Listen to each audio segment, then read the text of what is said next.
It's pretty late, so I'm not really gonna get too much done on this, but I want to check it out. And it's dried out really nice. I wet sanded this, or really dry sanded it. I'm lying. Dry sanded it with some 400, and then 8,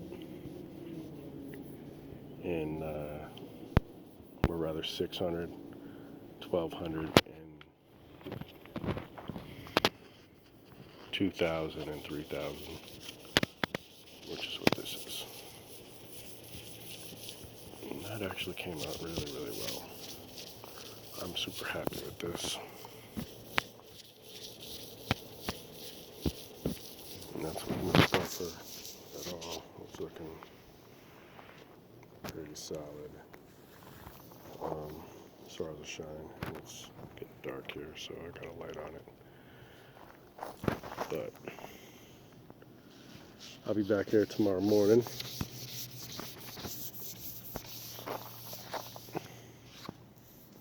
to finish out the rest of this. This is all still pretty rough, you can see. This part, it's not done. But I don't know, if you're seeing this, go ahead and subscribe. You'll get a notification for the next video for tomorrow morning, basically.